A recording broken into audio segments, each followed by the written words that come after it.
Leçon de l'école du sabbat, jeudi 20 avril 2023, les vainqueurs d'Apocalypse.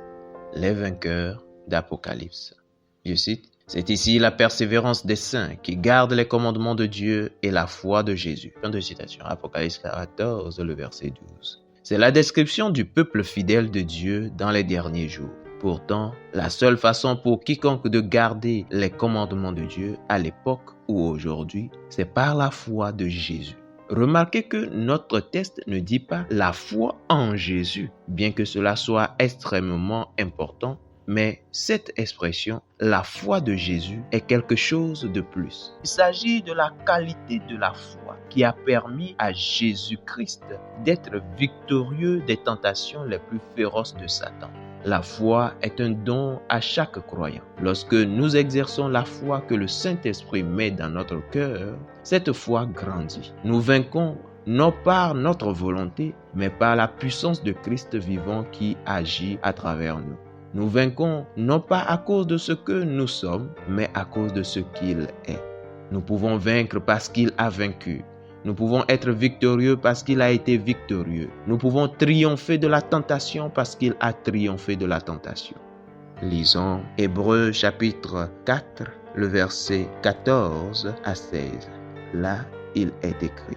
Ainsi, puisque nous avons un grand souverain sacrificateur qui a traversé les cieux, Jésus le Fils de Dieu, demeurons fermes dans la foi que nous professons. Car nous n'avons pas un souverain sacrificateur qui ne puisse compatir à nos faiblesses. Au contraire, il a été tenté comme nous en toutes choses, sans commettre de péché. Approchons-nous donc avec assurance du trône de la grâce afin d'obtenir miséricorde et de trouver grâce pour être secourus dans nos besoins. Amen.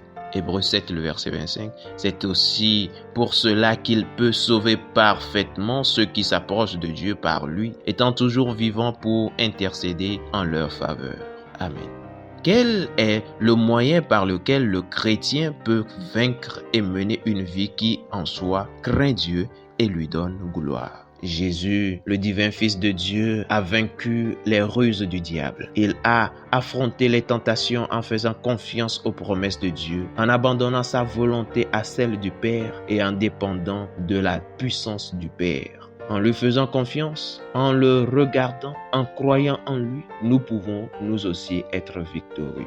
Jésus est notre tout en tout. Et les messages des 3 anges portent tous sur lui. Le message d'Apocalypse est un message de victoire et non de défaite. Il parle d'un peuple qui, par sa grâce et par sa puissance, a vaincu. Le mot vaincre sous une forme ou une autre est utilisé 11 fois dans le livre d'Apocalypse. Dans la vision des 7 églises représentant l'église chrétienne du 1er siècle à nos jours, il y a des croyants dans chaque génération qui, selon Jean, ont vaincu. À la fin des temps, ceux qui vaincront hériteront ces choses. Apocalypse 21, le verset 7. Il ne s'agit pas du légalisme, c'est la victoire par Jésus-Christ, dont la vie parfaite de justice parfaite et elle seule est ce qui leur donne la promesse de la vie éternelle. C'est la foi en action, c'est la transformation, le changement de vie, la grâce miraculeuse dans la vie du croyant. Y a-t-il des choses dans votre vie que vous désirez surmonter? Comment pouvons-nous traduire nos désirs en action? Quelles mesures pratiques pouvons-nous prendre pour faire partie des vainqueurs d'Apocalypse? Fidèles auditeurs et internautes, que Dieu vous garde. Amen.